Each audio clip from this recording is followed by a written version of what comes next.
meus amigos e minhas amigas do nosso canal Escola Teológica Católica. Vamos rezar, antes da gente fazer o nosso vídeo de hoje, nos encomendar a Deus, ao Espírito Santo, para que abra a nossa inteligência, o nosso coração, para que caia a palavra de Deus, e que a gente possa usufruir de toda a riqueza que é a Santa Palavra de Deus. Em nome do Pai, do Filho e do Espírito Santo. Amém. Vinde, Espírito Santo, enchei os corações dos vossos fiéis, acendei neles o fogo do vosso amor. Enviai, Senhor, o teu Santo Espírito, e tudo será criado, e renovareis a face da terra. Oremos, ó Deus, que instruíste os corações dos vossos fiéis. Com a luz do Espírito Santo, fazei que apreciemos retamente todas as coisas, segundo o mesmo Espírito, e gozemos sempre da sua consolação. Por Cristo Senhor nosso. Amém. Que Nossa Senhora, Virgem Santíssima, Mãe da Igreja e nossa Mãe, interceda por nós. Ave Maria, cheia de graça, o Senhor é convosco. Bendita sois vós entre as mulheres, e bendito é o fruto do vosso ventre, Jesus. Santa Maria, Mãe de Deus, rogai por nós, pecadores, agora e na hora de nossa morte. Amém. Glória ao Pai, ao Filho e ao Espírito Santo, como era no princípio, agora e sempre. Amém. Ó meu Jesus, perdoai-nos, livrai-nos do fogo do inferno, levai as almas todas para o céu, e socorrei principalmente as que mais precisarem da vossa misericórdia. Santo anjo do Senhor, meu zeloso guardador, se a ti me confiou a piedade divina, sempre me rege, me guarde, me governe e me ilumine. Amém. Jesus, manso e humilde de coração, fazei o meu coração semelhante ao vosso.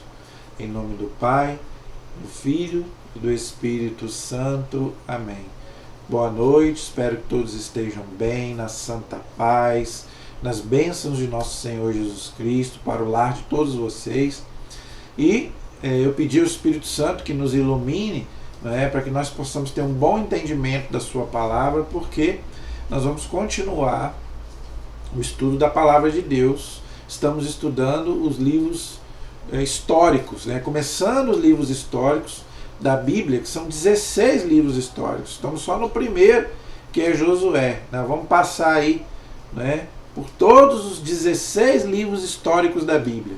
Josué, Juízes, Ruth, Samuel 1, Samuel 2, Reis 1, Reis 2, Crônicas 1, Crônicas 2, livro de Esdras, Neemias, Tobias, Judite, Esté e os 2 livros de Macabeus. 16 livros históricos da nossa Bíblia católica, ok? Nós vamos estudar todos eles. Se Deus quiser, Deus nos der vida e saúde, nós vamos estudar todo o Antigo Testamento e todo o Novo Testamento, gente. Então nós vamos ter aí bastante Bíblia aí pra gente, pro católico não ter desculpa, que eu não tem ninguém para me ensinar a Bíblia. Então nós fizemos esse propósito de estudar a Bíblia do Gênesis ao Apocalipse. É um desafio, tá? É um desafio que tem hora que eu nem acredito que eu topei esse desafio, gente, porque eu sou um teólogo, fiz 3 anos de teologia, mas eu não sou biblista, como eu já falei. Eu também leio a Bíblia, estudo, mas não quer dizer que eu sei tudo, não.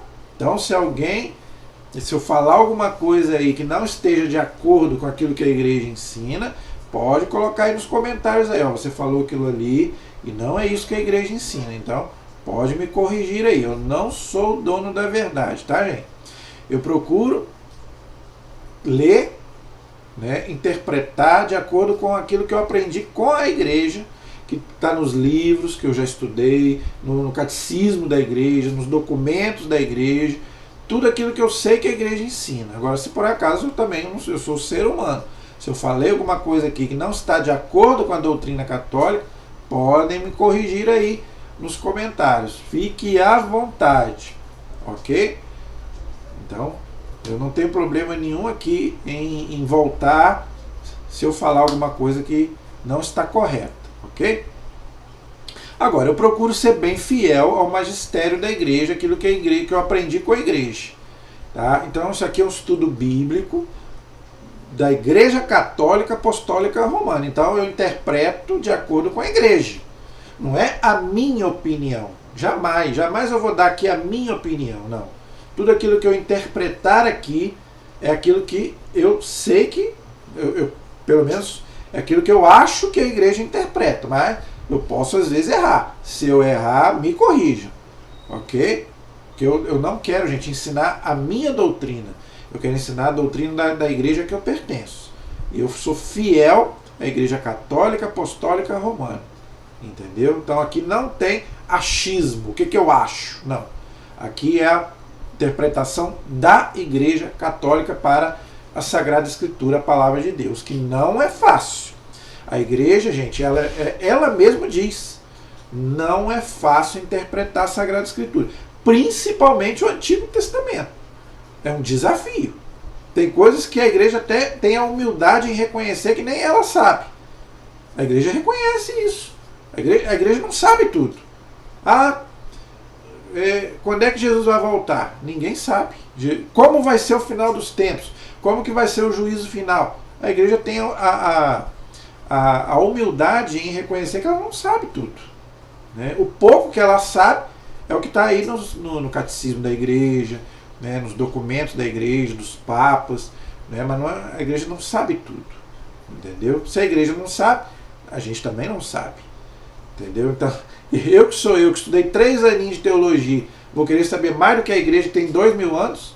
Agora, se você acha que sabe tudo, eu não sei nada. O pouco que eu sei é o que eu aprendi com a igreja. Entendeu, gente? Eu sou humilde em reconhecer isso, que eu não sei nada. Tá? Agora, tem gente aí que acha-se melhor do que a igreja, acha que é o sabidão. Beleza, vai lá, vai em frente. Mas cuidado. Cuidado que a própria Bíblia diz, se você interpretar a Bíblia errado, você pode, em vez de você estar levando a pessoa para o céu, você está levando para o inferno. Cuidado com isso. São Pedro diz bem claro na carta dele, segunda carta de São Pedro, capítulo 3, versículo 16. Aquele que interpreta a Bíblia errado causa a sua própria condenação, a sua ruína. Então, cuidado. Todos nós devemos ler a Bíblia, gente. Todos nós. Mas interpretar, ninguém deve interpretar a Bíblia. Somente a igreja. Tá? Agora, quem quer fazer isso fora da igreja, é problema deles. Nós católicos temos que ouvir a interpretação da igreja, não a minha e a sua. Porque aí cada cabeça é uma sentença. É o que acontece fora da igreja católica, com os nossos irmãos protestantes, que nós amamos. Eu amo os irmãos protestantes, mas para mim, a doutrina protestante para mim não dá. Porque cada um interpreta de um jeito. Com quem que eu vou acreditar? Se um fala uma coisa, outro fala outra. Cada um interpreta a Bíblia do seu jeito, de um jeito. Nós católicos não tem isso. É só a igreja que interpreta. Tá bom? Então, gente, antes de começar a nossa aula de hoje, o meu recadinho de sempre, nos ajude aí compartilhando os nossos vídeos, se inscrevendo nos nossos vídeos. Tá bom, gente? A gente precisa muito da ajuda de vocês para que o nosso canal possa crescer e atingir muito mais pessoas. Tem muitos católicos que precisam, gente. Tem católico que nunca leu a Bíblia. Tá? Eu sempre bato nessa tecla aqui. Eu conheço muitos católicos que falam para mim, eu nunca li a Bíblia. Tem pessoas que chegam para mim e falam, você pode me ensinar a Bíblia? Essa semana mesmo, uma amiga minha chegou para mim e falou, eu queria ter uma aula de Bíblia com você. Então, gente, tem gente que nunca leu a Bíblia. Então, o que nós estamos fazendo aqui é um estudo bíblico de graça para você. Então, nos ajude. Compartilhe para outras pessoas. Às vezes a pessoa pode... eu não tenho tempo. Você pode colocar os vídeos aí, até trabalhando. Né? Eu não tenho tempo que eu trabalho. Você pode estudar até trabalhando. Está arrumando casa? Bota lá um vídeo nosso lá, vai assistindo e vai fazendo os seus trabalhos. Eu trabalho no escritório. Vai trabalhando no escritório e vai colocando os nossos... Você vai estudando e vai trabalhando. Não tem desculpa. Eu não tenho tempo, gente. Não é possível que você não tenha um tempo para Deus durante 7 dias numa semana. Será que você trabalha os 7 dias, às 24 horas? Isso para mim é uma desculpa esfarrapada. Eu nem escuto essas pessoas. Católicos chegam para mim e falam, eu não tenho tempo para te ouvir. Gente, pelo amor de Deus, será que você não tem um tempinho para Deus? Gente, é aquela música. São muitos os convidados, quase ninguém tem tempo. Depois vai... Lembra daquela parábola que Jesus contou daquelas virgens? Chegou o noivo, entrou só os preparados, aqueles ficaram pro lado de fora. E aquela outra parábola que Jesus conta? Jesus chamou fulano, chamou Bertano. Eu não posso porque eu tenho que fazer isso. Eu não posso porque eu tenho que fazer aquilo. Então Jesus vai chamar outros. Jesus está te chamando, você não tem tempo. Agora, então Jesus vai chamar outras pessoas de fora. Até que a sala fica cheia. E você depois vai ficar pro lado de fora. Gente, as coisas mundanas não podem ocupar todo o nosso tempo, não. Eu sei que todos nós temos que trabalhar, né? Todos nós temos que estudar, mas isso a vida não é só isso, não. Não é só trabalhar, curtir. Tem gente que só pensa nisso. Trabalhar para ganhar dinheiro, curtição. E Deus, onde que fica? Gente, tem uma pregação do Padre Léo que todo mundo tinha que ouvir. Que lugar Deus ocupa na sua vida e na minha vida? Deus tinha que ocupar o primeiro lugar. Em muitas pessoas, Deus ocupa o último. Se der, né, se der tempo, aí eu vou procurar Deus. Gente, as pessoas estão dormindo. A palavra de Deus diz bem claro no livro do profeta Isaías: buscai a Deus enquanto ele se deixa encontrar. Entendeu? Deus está aí batendo na porta, mas ele não vai arrombar, não. Ele só vai entrar se você abrir, mas você não tem tempo para ele. Ninguém tem tempo para Deus hoje. Nós vivemos uma vida tão louca, tão absurda. As pessoas hoje não têm silêncio, não têm tempo para rezar, não têm tempo para escutar a palavra de Deus, ler a palavra de Deus. Não. Essa é a desculpa do mundo hoje. Não tenho tempo. Tem que fazer isso, tem que fazer aquilo. E Deus, onde fica? Aí depois vai chorar. Aí quando precisar de Deus, aí vai buscar. Mas pode ser tarde demais.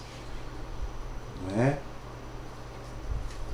Então, gente, a nossa aula de hoje, nós continuaremos estudando o livro de Josué, ok?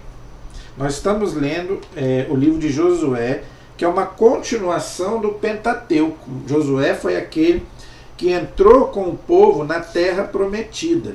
Então nós já estudamos aí o capítulo 1, 2, 3, 4 e 5. Nós paramos no capítulo 5. Hoje eu quero estudar com vocês o capítulo 6 do livro de Josué. Josué, capítulo 6. A Bíblia de Jerusalém é a página 319. Se você quiser me acompanhar, página 319 da Bíblia de Jerusalém. Josué, capítulo 6. Esse capítulo 6, gente, eu quero dar uma atenção muito especial para ele. Ele é um texto muito conhecido, a igreja gosta muito desse texto. A igreja católica ela tem os textos bíblicos que ela usa mais do que outros. Por exemplo, tem gente que não sabe disso. Se você for à missa, se você acompanhar a missa, tem o ano A, o ano B e o ano C. Se você que vai à missa regularmente, ou você que tem o Deus conosco, você vai perceber isso. Tá? Esse ano, né, ano A, ano que vem, ano B, no outro ano, ano C. O que quer dizer isso? Quer dizer o quê? No ano A, a igreja pega o Evangelho de São Mateus, por exemplo. Então ela lê todo o Evangelho de São Mateus. No ano B, ela lê o Evangelho de São Marcos. No ano C, ela estuda o Evangelho de São Lucas. E o Evangelho de São João, naquelas ocasiões mais especiais. Tá? Porque os três evangelhos, Mateus, Marcos e Lucas, são chamados sinóticos, são parecidos. O Evangelho de São João é diferente. Ele é um evangelho mais espiritual. Então a igreja faz mais ou menos isso. E o Antigo Testamento, ela vai intercalando aqueles textos principais que a igreja coloca para a gente estudar. A igreja não pega todo o Antigo Testamento na liturgia. Por quê? Porque é o mesmo que eu estou fazendo aqui. Não sei se você já percebeu. Eu pego mais aqueles textos mais importantes, aqueles textos que a gente pode aproveitar para a nossa vida de hoje.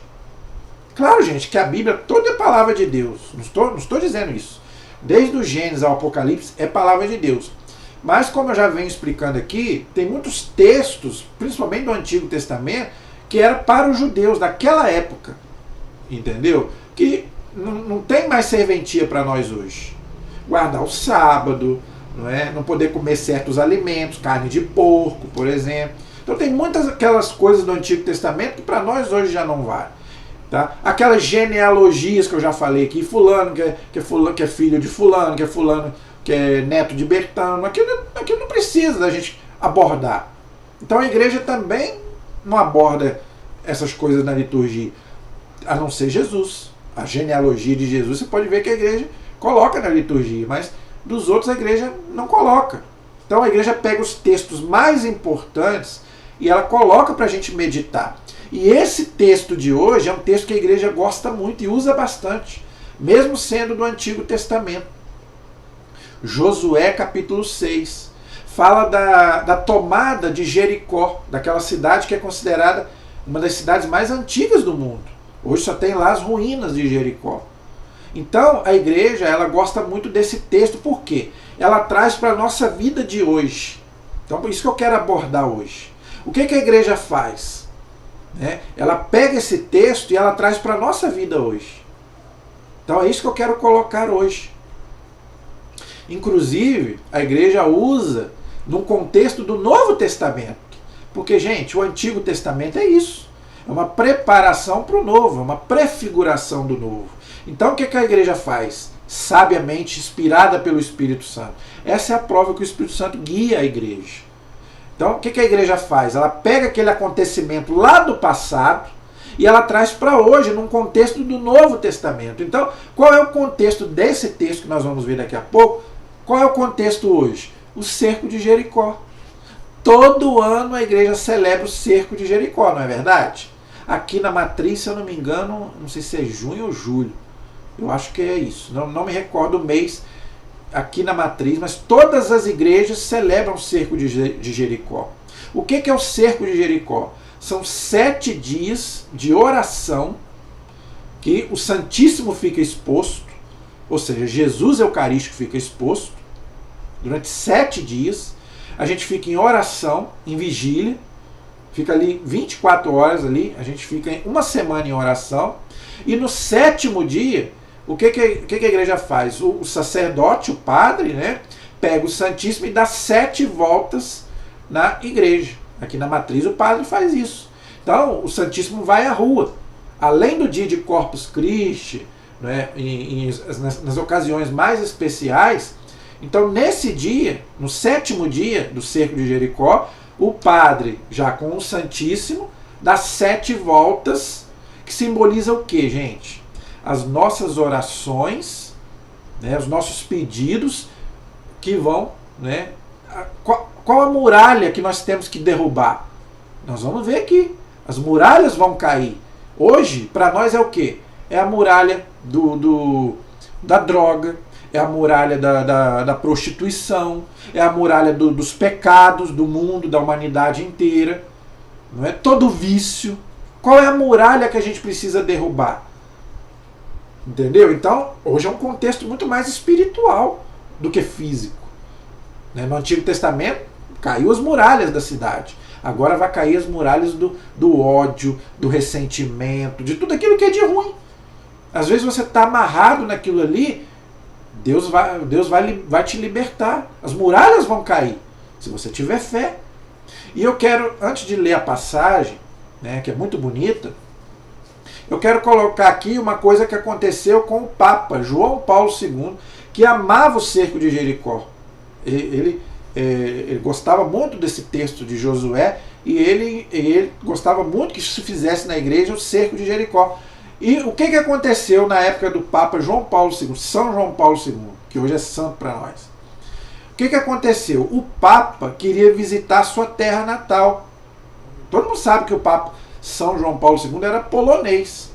Só que o Papa, a Polônia não é igual hoje. Hoje a Polônia é cristã, graças a Deus, católica. Na época do Papa não, era comunista. O comunismo sabe que é ateu, é materialista, não gostava da igreja. Tanto que foi os comunistas lá da Rússia lá que mandaram matar o Papa em 1981, no dia 13 de maio. Aquele turco lá tentou matar o Papa. Graças a Deus, segundo as próprias palavras do Papa, Nossa Senhora foi quem, na hora que o cara atirou lá, né, dizer que Nossa Senhora desviou a bala. Tanto que ele colocou a bala lá, até hoje está lá a bala, lá em Nossa Senhora de Fátima, porque foi no dia de Nossa Senhora de Fátima. Entendeu? E o Papa sempre foi muito devoto de Nossa Senhora Aparecida, Nossa Senhora de Fátima. De Nossa Senhora, Mãe de Jesus, todas é uma só. Não é? Então, o Papa pediu que se fizesse 7 dias, né, um cerco de Jericó, que ele queria visitar a Polônia, né, a sua terra natal, que ele nunca tinha visitado, depois que, né, se tornou Papa. E o Papa pediu, e a igreja fez o cerco de Jericó, ficou ali em oração, uns 7 dias em oração, e o Papa foi, depois que houve essa oração de 7 dias, o cerco de Jericó, o Papa conseguiu fazer a visita à Polônia. E hoje a Polônia não é mais comunista, a Polônia hoje é católica, é cristã. Muito cristã. Por causa de quê? Por causa das orações. A igreja ficou em oração, o Papa ficou em oração 7 dias, e o cerco de Jericó, e ele conseguiu vencer as muralhas do comunismo lá. Né? Não só o comunismo na Polônia, mas em todos os lugares. Tanto que o Muro de Berlim, em 1989, caiu, né? O comunismo caiu graças à intervenção do Papa João Paulo II. Graças a Deus. Então, gente, a oração tem poder. E o cerco de Jericó muito mais. As muralhas vão cair. Tá? Eu posso falar por mim. Eu já falei, eu não gosto de falar aqui da minha vida, mas eu já consegui muitas graças no cerco de Jericó. Então aproveite. Tem na sua paróquia, participe do cerco de Jericó. Uma semana ali de oração. Claro que ninguém vai ter tempo de ficar uma semana em oração, mas tire pelo menos um tempo, um dia, meia hora, 1 hora da semana, vá lá diante de Jesus Eucarístico, faça seu pedido. Outra coisa, ali a igreja sempre deixa um papelzinho para você deixar ali seus agradecimentos, seus pedidos, e ali eles serão queimados e oferecidos a Deus. Ou seja, as nossas orações vão ser, aqueles papéis ali vão ser queimados diante de Jesus, né?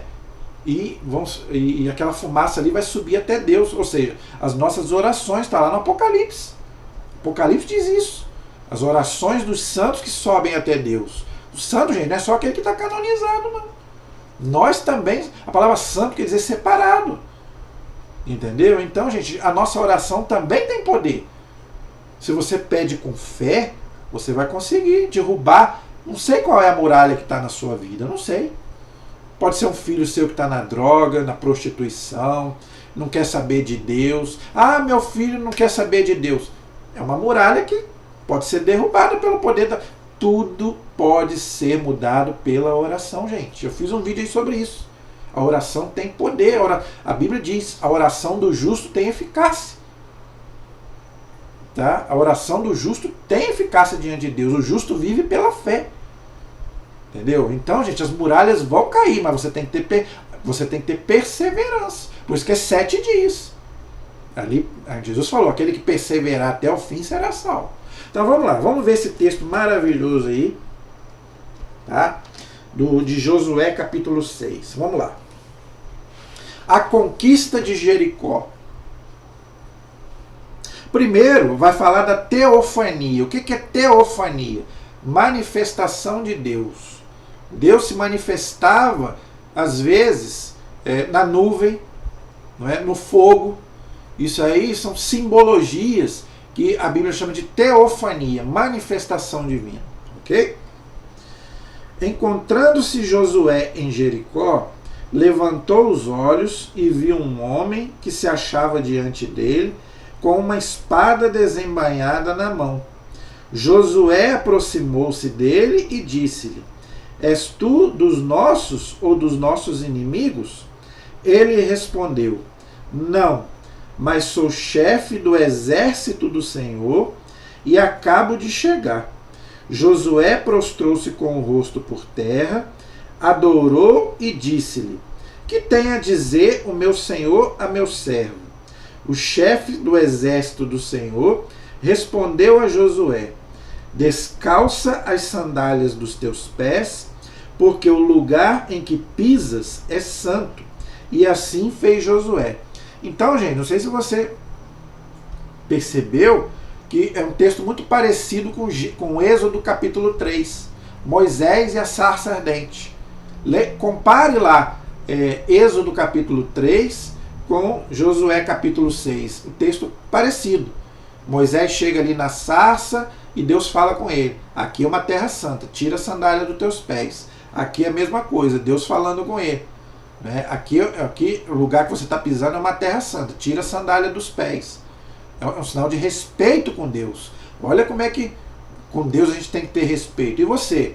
Você quando vai para a igreja, você não precisa tirar a sua sandália, mas você precisa ir para Deus de uma forma respeitosa.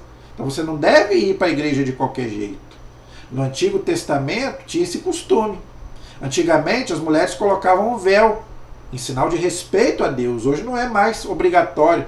Mas, e você? Quando você vai se encontrar com Deus, você vai de qualquer jeito? Isso é uma coisa para a gente pensar.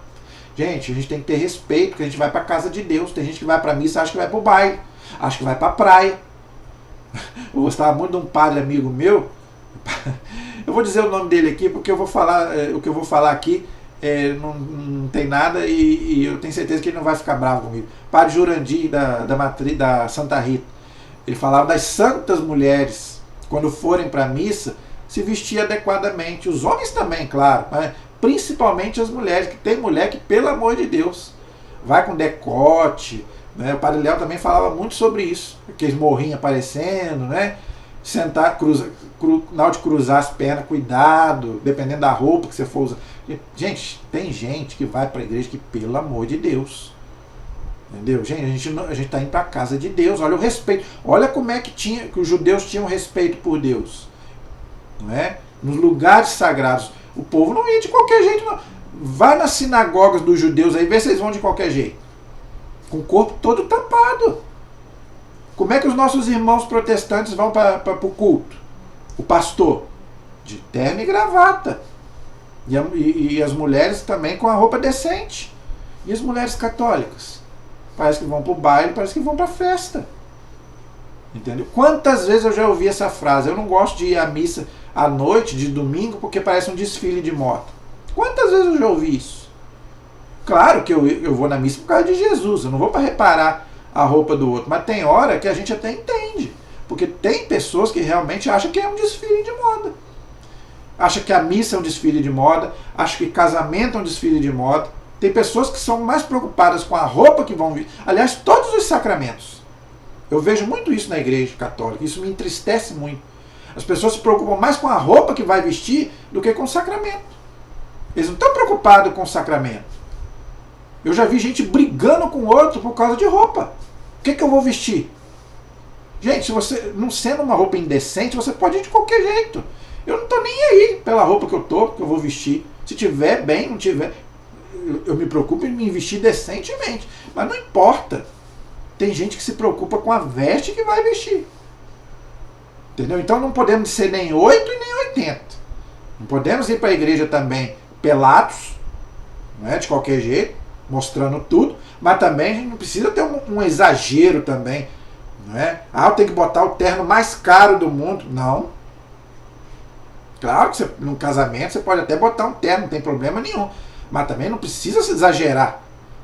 Não precisa ser tão extravagante também. Tem gente que acha que isso é o mais importante, o terno que vai usar no casamento, do que o sacramento. Entendeu? Então, a gente não podemos ser nem 8 e nem 80. Entendeu? Então, olha o respeito que se tinha. Agora, esse que está falando com Josué aqui é o anjo do Senhor. Tá? esse chefe do exército de Deus aqui, é o anjo do Senhor. Só que o anjo, aqui no Antigo Testamento, o anjo é o próprio Deus. Porque o anjo quer dizer mensageiro. Tá? Então o anjo, quando ele queria dar algum recado, Deus, quando queria dar algum recado, usava um anjo. Usava não, era um intermediário. Tá? Então esse chefe do exército do Senhor aqui é um anjo. Ok? Então o anjo é para isso. Ok? Mas quando diz aqui, então por que eu estou falando isso? Porque diz aqui no versículo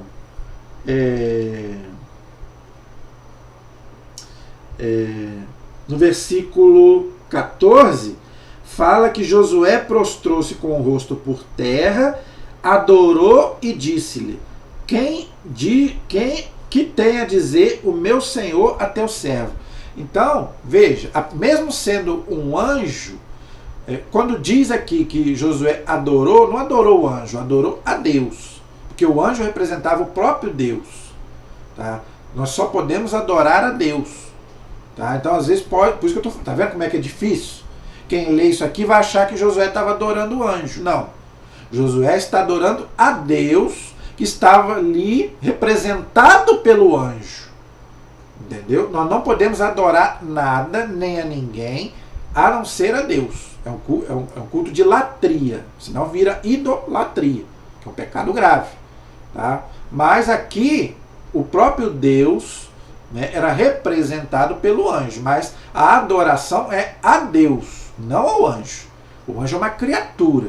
Então o anjo pode ser venerado, como nós veneramos São Miguel, São Gabriel, São Rafael, os nossos anjos da guarda, podemos venerar, mas adorar só a Deus. Já expliquei aí essa diferença entre latria e idolia. Entendeu? Então aqui também a gente tem que entender para a gente não fazer uma interpretação errada. Ok? Quando ele fala aí, né, que ele estava com uma espada na mão, por isso que São Miguel é representado com a espada, né? Que ele guerreou lá com o demônio lá, está lá em Apocalipse 12. Gente, essas coisas aí a gente não pode interpretar o pé da letra, isso é simbólico. O anjo, ele é espírito, mas ele assume um corpo, uma forma humana, senão Josué não ia conseguir vê-lo, nem falar com ele. Entendeu? Então isso é mais simbólico. Nós não precisamos interpretar isso ao pé da letra. Tá? Claro que o anjo não tem espada, isso é simbólico. Entendeu? O anjo é espírito. Isso quer dizer o quê? É uma batalha espiritual. Tá? O anjo, ele está ali para guerrear, quer dizer o quê? Deus com os pagãos. Israel com os pagãos, que nós vamos ver agora. Nós vamos ler agora, nós vamos ver. Essa guerra entre Israel e os pagãos. Então, geralmente, quando o guerreiro vai guerrear, ele guerreia com uma espada, lança, escudo. Então, a Bíblia também pega essas coisas e coloca como se o anjo também tivesse espada, escudo. Por isso que São Miguel, a imagem dele é representada com uma imagem. Mas isso tudo é simbologia, gente.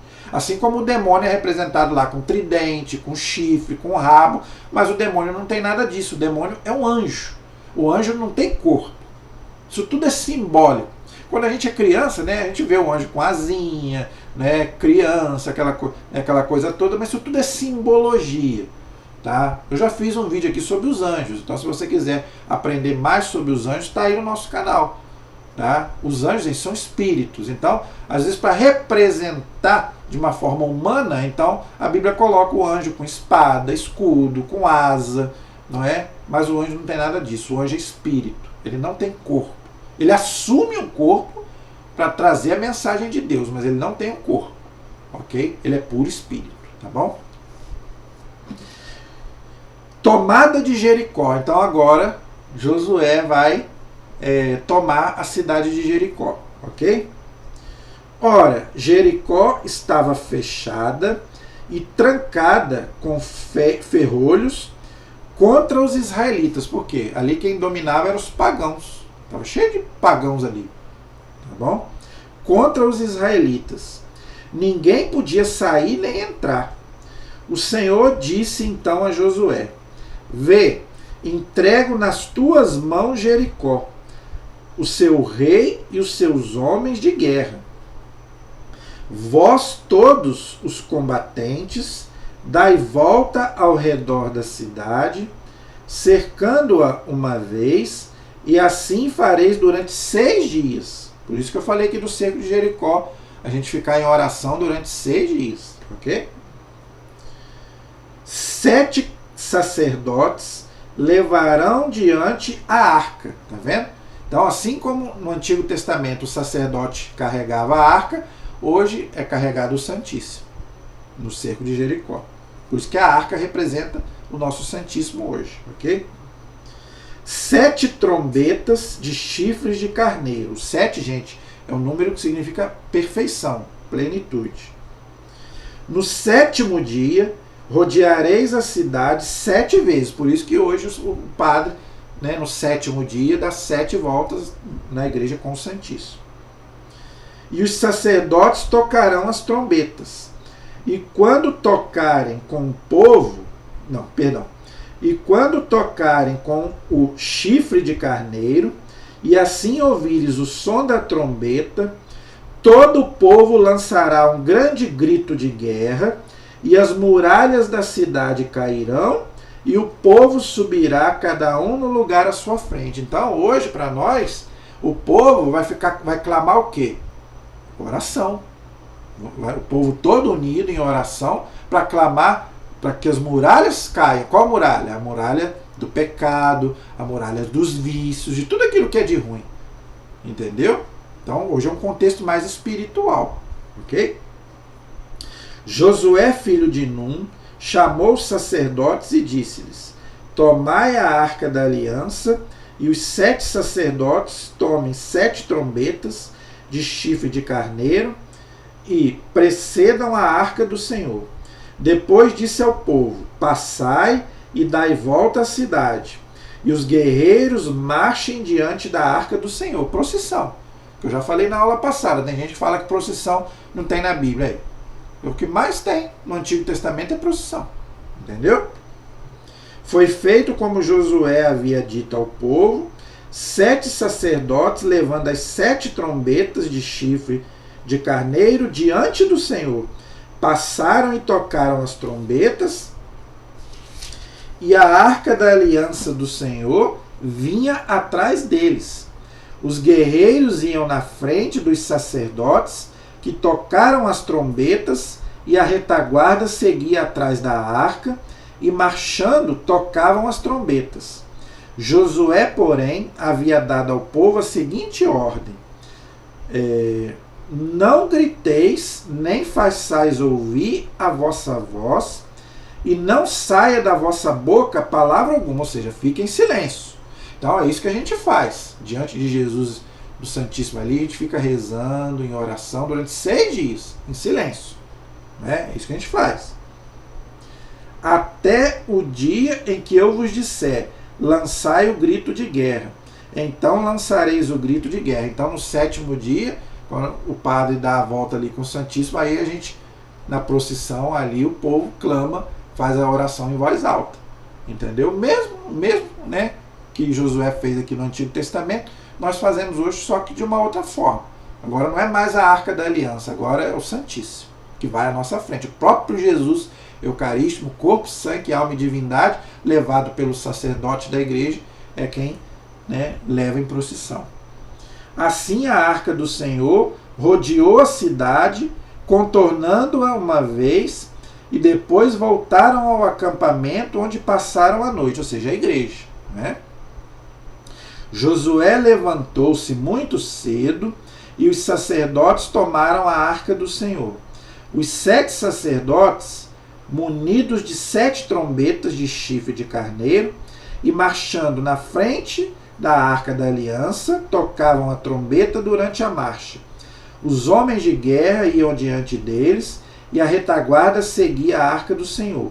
Enquanto marchavam as trombetas, soavam continuamente. A procissão, não é? Que a igreja faz até hoje.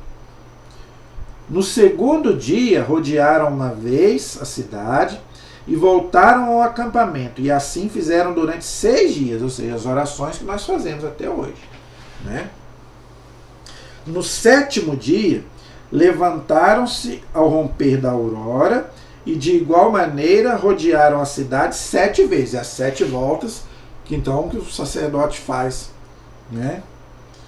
Somente naquele dia rodearam a cidade 7 vezes. Então a mesma coisa que o padre faz. 6 dias a gente fica em oração na igreja e no 7º dia o padre dá 7 voltas com o Santíssimo. Mesma coisa que está na palavra de Deus, só que um outro contexto. Entendeu? Na 7ª vez, os sacerdotes soaram as trombetas e Josué disse ao povo: lançai o grito de guerra, pois o Senhor vos entregou a cidade. Olha aí. Então, gente, a vitória é de Deus. Então, se você tiver fé, a vitória vai vir na tua vida. Então, gente, é um contexto espiritual. Muito mais do que uma coisa física, é uma coisa espiritual. Mas você tem que ter fé. Se você crê, Deus pode derrubar as muralhas da tua vida. Entendeu?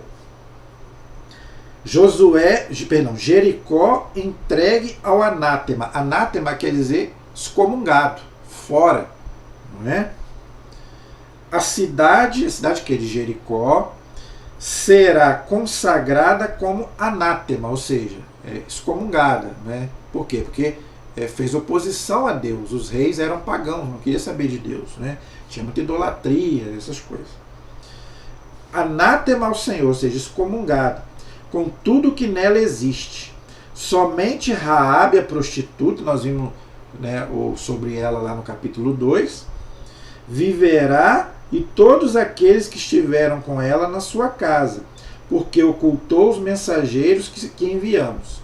Mas vós guardai-vos do anátema, para que não tomeis alguma coisa do que é anátema, movidos pela cobiça, pois isso tornaria anátema o acampamento de Israel e traria sobre ele a desgraça. Vou explicar, vou só terminar de ler e vou explicar. Toda a prata e todo o ouro, todos os objetos de bronze e de ferro serão consagrados ao Senhor, encontrarão no tesouro do Senhor. O povo lançou o grito de guerra e tocaram as trombetas. Quando o povo ouviu o som da trombeta, lançou um grande grito de guerra e a muralha ruiu por terra. E o povo subiu à cidade, cada qual no lugar à sua frente, e se apossaram da cidade. Então consagraram como anátema tudo o que havia na cidade, homens e mulheres, crianças e velhos, assim como os bois, ovelhas e jumentos, passando-os ao fio da espada. Então aqui morreu todo mundo, gente. Então, algumas coisinhas aqui que eu quero comentar, tá? Anátema quer dizer excomungado. Até hoje isso acontece. A Igreja Católica, ela pode excomungar uma pessoa. Tem 7 casos no Código de Direito Canônico que a Igreja pode excomungar uma pessoa. Eu não vou lembrar aqui agora os 7 casos. Por exemplo, se a pessoa fizer um aborto, ela está excomungada. Ela pode voltar? Pode, desde que ela se arrependa e se confesse. Mas ela está excomungada. Excomungada quer dizer fora. Assim como a cidade de Jericó foi excomungada diante de Deus, a igreja pode excomungar. A igreja tem autoridade para isso. Nós já vimos aí, nós estudamos sobre a igreja no catecismo. Então o Papa e os bispos têm poder de excomungar uma pessoa. Então se a pessoa fizer um aborto, ela está excomungada. Se a pessoa agredir o Papa, a pessoa está excomungada. Se a pessoa pegar uma hóstia e jogar no chão, uma profanação com uma hóstia consagrada, a pessoa está excomungada. Um padre que conta um segredo de confissão de um fiel está excomungado. Tá? Então eu não vou lembrar todos os 7 casos aqui. Eu sei que são 7 casos que uma pessoa pode estar excomungada da igreja. Esses eu lembrei, mas eu não vou lembrar dos outros. Mas a igreja tem autoridade de excomunhão, excomungar uma pessoa. Tá bom? Isso é bíblico, está lá no Antigo Testamento. Tá bom? Outra coisa que fala aqui é sobre essa guerra que houve ali em Jericó, e eu já expliquei sobre isso. Israel guerreando contra os pagãos, Deus contra os deuses dos pagãos. Então era chamada Guerra Santa. Então ali tinha que matar todo mundo, era lei, olho por olho, dente por dente. Se não, por quê? Eles próprios diziam, no contexto deles ali, qual era o contexto deles? Deus contra os deuses dos pagãos.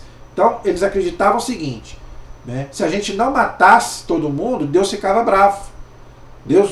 O próprio Deus ficava bravo com a gente. Então, na mentalidade deles, na cultura deles, tinha que matar todo mundo. Então, por isso que diz aqui, tá? Que passou todo mundo ao fio da espada. Homens, mulheres, crianças, velhos, assim como os bois, ovelhas, jumentos. Quer dizer, morreu todo mundo lá dos pagãos. Israel matou todo mundo. É a chamada Guerra Santa. Israel contra os pagãos. Então Israel tinha que matar todo mundo. Por causa da lei do olho por olho, dente por dente. E para não se contaminar com o povo. Então o que eles acreditavam? Que se eles não matassem todo mundo, que eles podiam contaminar Israel com idolatria, com vários pecados. Então matava-se todo mundo. Claro, gente, que para nós hoje, isso a gente fica escandalizado com isso, né? Mas hoje nós não estamos mais no olho por olho, dente por dente. Mas infelizmente ainda acontece. A gente vê aí Ucrânia contra Rússia, não é? Na época da reforma de Lutero, acontecia muitas essas guerras entre católicos e protestantes. Então até dentro do cristianismo, infelizmente aconteceu, né? Muitas guerras por causa da religião. Mas Jesus não quer isso. Jesus hoje quer amar os inimigos, tá? Então Jesus hoje não quer, né? Porque nós temos liberdade. A pessoa deve ter liberdade até mesmo de não querer saber de Deus, ok? Agora, o mais bonito aqui, gente, no texto, é que as muralhas caíram. Deus deu a vitória para Israel. Eu já falei sobre isso aqui. Quem está no time de Deus nunca perde. Então, aí você tem que escolher qual time você quer. Ou time de Deus ou contra Deus. Não tem meio termo. Se você estiver no time de Deus, você vai estar sempre, né, vencendo. Se você estiver contra Deus, você vai estar sempre perdendo. Ok? Então, o mais bonito é isso. E essas muralhas, gente, é a nossa vida. As muralhas vão cair. Tudo aquilo que você... O que você precisa derrubar na sua vida? Peça com fé, com Deus, que você vai vencer. Agora, tem que ter esforço. Eles ficaram ali 6 dias em oração ali. As muralhas só caiu no 7º dia. Então é outra coisa que a gente tem que entender. As pessoas hoje não querem a graça, mas não querem ter esforço. Deus tem que me atender a hora que eu quero. Não. O tempo de Deus não é o nosso tempo. Entendeu? Isso também a Bíblia nos ensina. Um dia para Deus é como se fosse 1000 anos. 1000 anos como se fosse um dia. Então, o tempo, a hora da graça, Deus é quem diz. Nós temos que perseverar, rezar. Aqui, gente, aqui o cerco de Jericó é 7 dias de oração. Mas às vezes tem uma graça que às vezes a gente tem que ficar ali. Santa Mônica rezou 40 anos, mas ela conseguiu a graça. Entendeu? Então às vezes a gente tem que rezar durante a nossa vida toda para uma conversão de uma pessoa. Às vezes até depois da morte, mas você vai conseguir a graça. Às vezes até depois da morte você vai conseguir. Eu já contei aqui a história de uma santa, acho que ela não é santa ainda, está em processo de canonização, de beatificação. Uma francesa chamada Elisabeth Lizier. Ela era muito católica, mas o marido era ateu. E ela rezando para o marido se converter, e o marido não se convertia. E ela morreu sem ver o marido se converter. Aí você poderia dizer assim, o que adiantou rezar a vida toda? Calma. Quando ela morreu, ela deixou um diário, ela escrevia um diário, e ele achou esse diário. Né, porque quando morre, né, geralmente a pessoa pega as coisas do outro, né, guarda, né, ou dá para alguém se quiser. E ele viu o diário dela, começou a ler aquele diário. Lendo o diário, ele se converteu, ele foi padre, que eles não tinham filhos, né? E ele foi ser padre. A conversão dele foi tão forte. Ele já era viúvo, não tinha filhos. Ele se converteu tão forte que ele passou a ser padre, lendo o diário da mulher dele que tinha morrido. Então, gente, não desista. Seja qual for o pedido que você tiver feito a Deus, a muralha que tenha que cair na sua vida, não desista. Seja para você ou para alguém que você ama. Peça, peça, peça, até você morrer se for preciso. Nem que for depois da morte, você vai ver a graça de Deus acontecer. Entendeu? Mas você tem que ter esforço. Não acho que a graça vai vir. Tem pessoas que é assim, né? Ah, vou ficar de braço cruzado. Não. Faça a sua parte. Deus já fez a dele. Jesus já fez a dele. mas você tem que fazer a sua, ok? Continuando aí. A casa de Raabe é preservada, aquela prostituta que ajudou lá Josué mandou aqueles homens lá para olharem a cidade, né? Então Raabe ajudou eles. Olha aí as obras. E outra coisa, a fé sem obras é morta. Não basta só ter fé, tem que ter obras. São Tiago diz isso. Josué disse aos 2 homens que haviam espionado a terra: entrai na casa da prostituta e fazei essa mulher sair de lá com tudo que lhe pertence, conforme lhe jurei. Foram os jovens os espiões e fizeram sair Raabe, seu pai, sua mãe, seus irmãos e tudo o que lhe pertencia. Fizeram sair também toda a sua parentela e os colocaram em um lugar seguro, fora do acampamento de Israel. Então, gente, se você tiver fé, você vai ser poupado. A sua família vai ser poupada. Lembra? Atos dos Apóstolos? Crê no Senhor Jesus e será salvo tu e a tua família. Então não desista da sua família. Ah, minha família não tem mais jeito. Fique ali de joelhos. Pegue no dia do cerco de Jericó, reze pela sua família, pela conversão da sua família. Não é? Tem jeito, gente. Tudo para Deus nada é impossível. Tudo pode ser mudado pelo poder da oração. Se alguém da sua família precisa de conversão, essa é a hora de você pedir. Queimaram a cidade e tudo que nela havia, exceto a prata, o ouro e os objetos de bronze e de ferro, que foram entregues ao tesouro da casa do Senhor. Mas Raabe, a prostituta, bem como a casa de seu pai, e todos que lhe pertenciam, Josué o salvou com a sua vida. E ela habitou no meio de Israel até hoje, porque escondeu os mensageiros que Josué enviara para espionar Jericó. Então isso é um grande ensinamento para a gente. Não importa o seu pecado, não importa o que você fez de errado. Se você se arrepender, Deus vai te dar a graça. Deus não quer, gente, a perdição de ninguém. Deus quer que todos se salvem e cheguem ao céu. O céu foi feito para nós. O inferno foi feito para o demônio. Entendeu? Então, gente, não devemos desesperar da salvação de ninguém. Reze. Reze para aqueles que estão vivos e também para aqueles que já morreram. Ah, morreu, acabou, não tem como rezar mais. Você não sabe. Nós não sabemos o que aconteceu com aquela pessoa que já morreu. Então, reze também por aqueles que já partiram. Para que, se eles estiverem no purgatório, a gente não sabe, que dali eles possam ir para o céu. Entendeu? Finalizando aí. Naquela ocasião, Josué fez pronunciar este juramento: maldito seja diante do Senhor o homem que se levantar para reconstruir esta cidade de Jericó.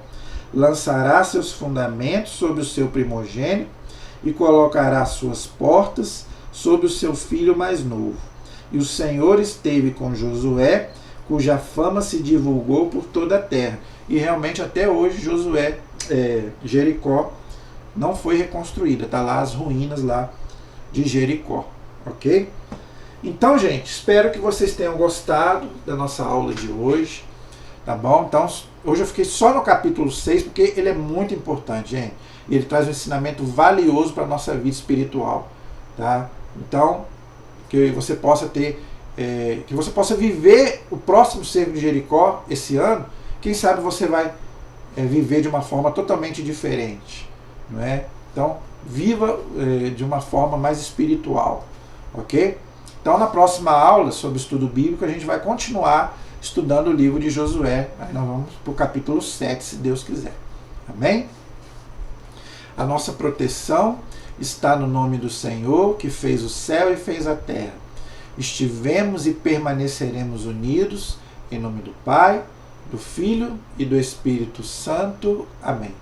Muito obrigado pela sua companhia, tá?